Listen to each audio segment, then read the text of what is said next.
Shalom, selamat pagi Bapak Ibu yang terkasih dalam Tuhan kita Yesus Kristus. Sebelum kita mendengarkan renungan harian pada pagi hari ini, kita bersatu dalam doa. Terima kasih Allah Bapa di sorga, di dalam nama anakmu Tuhan Yesus Kristus, yang telah menebus kami dari dosa-dosa kami sehingga kami layak untuk menerima anugerah-Mu, dan kami juga layak untuk melakukan apa yang Tuhan firmankan bagi kami. Sehingga kami memohon pagi hari ini, kiranya Tuhan juga yang menerangi hati dan pikiran kami melalui firman-Mu yang akan kami dengarkan. Sehingga kami tetap dalam sukacita untuk melakukan kehendak Tuhan melalui aktivitas kami di sepanjang hari ini. Di dalam nama anak-Mu Yesus Kristus, Juru Selamat kami yang hidup, terimalah kami beserta dengan doa kami. Amin.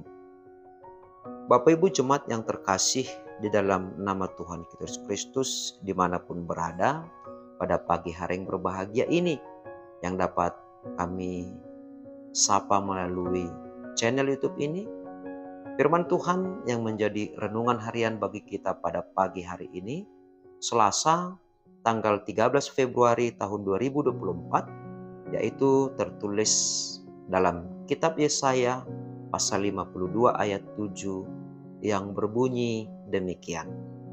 Betapa indahnya kelihatan dari puncak bukit-bukit kedatangan pembawa berita yang mengabarkan berita damai dan memberitakan kabar baik, yang mengabarkan berita selamat dan berkata kepada Sion, Allahmu itu Raja.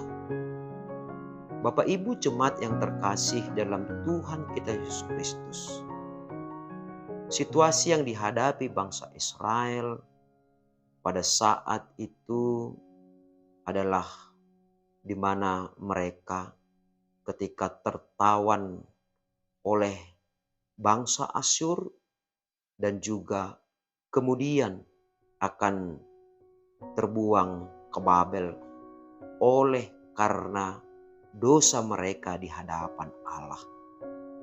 Dan itu adalah merupakan konsekuensi atas dosa-dosa mereka, atas pemberontakan mereka terhadap Tuhan Allah.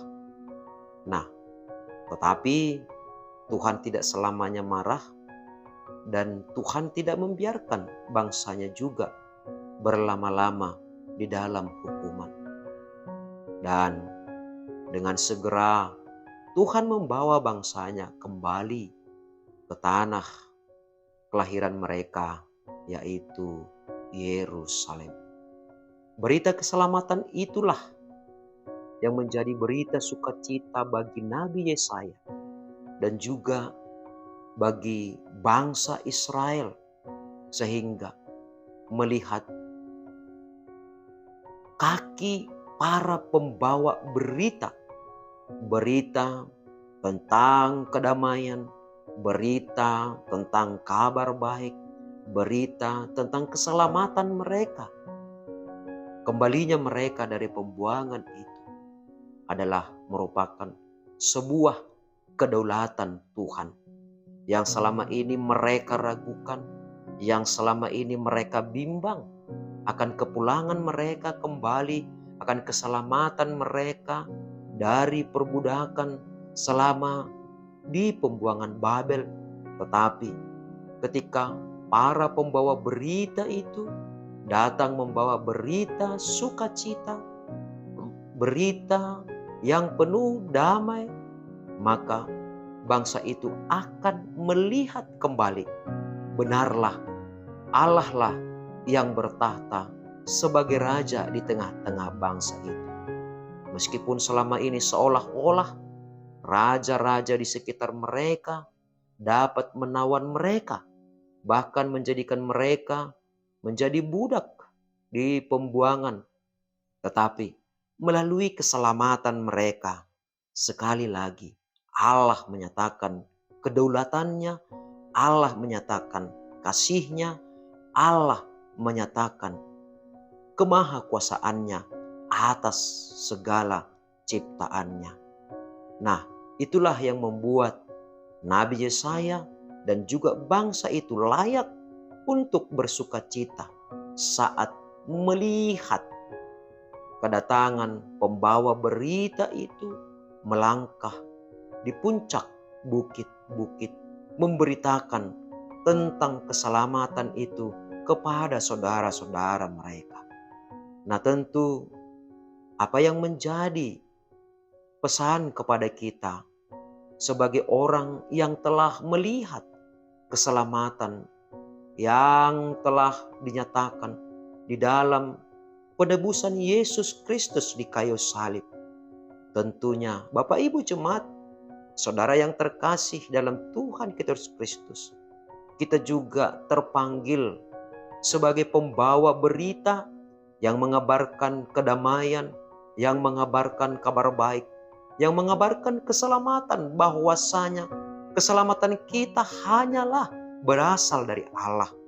Meskipun barangkali ketika kita memberitakan kabar baik tersebut, belum tentu orang percaya, belum tentu orang menerimanya, bahkan belum tentu orang mengacuhkannya. Bisa saja orang tidak mau peduli dengan pemberitaan keselamatan itu. Tetapi marilah dengan sukacita kita memberi diri kita menjadi pembawa berita keselamatan yang daripada Tuhan, pembawa berita damai dari Sang Halik yang penuh kasih karunia, sehingga dengan peran serta kita sebagai pembawa berita tersebut, semakin banyaklah orang yang mengakui bahwa Allah lah yang menjadi raja di tengah-tengah kita. Allah lah yang menjadi pemimpin di tengah-tengah kita. Dan Allah sendirilah kabar baik itu. Allah sendirilah yang menjadi juru selamat bagi kita. Sehingga kita pun merayakannya dengan penuh sukacita untuk merayakan keselamatan yang datang daripada Allah di dalam segala bentuk kehidupan kita. Apakah itu dalam pekerjaan kita setiap hari? Apakah dalam pelayanan kita? Apakah dalam setiap komunitas kita? Maka kita menunjukkan rasa syukur kita atas keselamatan yang telah kita terima dari Yesus Kristus yang telah menebus kita. Amin. Kita berdoa. Ajar kami ya Allah Bapa di surga, agar semakin mampu melihat dan memahami betapa indahnya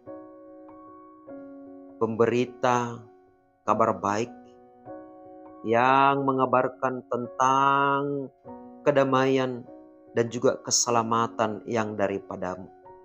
Oleh karena itu, ajar kami Tuhan juga untuk memberi diri kami menjadi pembawa kabar baik tersebut di tengah-tengah kehidupan kami.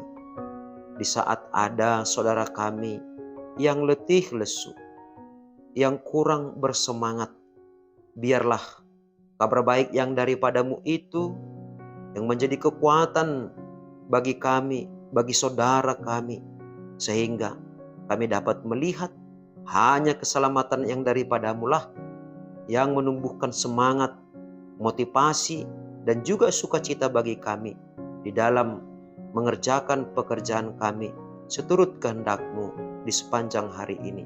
Dalam nama anak-Mu Yesus Kristus, Juru Selamat kami yang hidup, terimalah kami beserta dengan doa kami ini. Amin. Selamat pagi, semoga kiranya kasih karunia Tuhan yang melimpah dalam hidup kita mendorong kita juga menjadi pembawa kabar baik di tengah-tengah masyarakat, di tengah-tengah keluarga, di tempat-tempat di mana kita bekerja, sehingga kabar baik itulah juga yang semakin tersebar di setiap lini kehidupan kita. Tuhan Yesus memberkati. Shalom.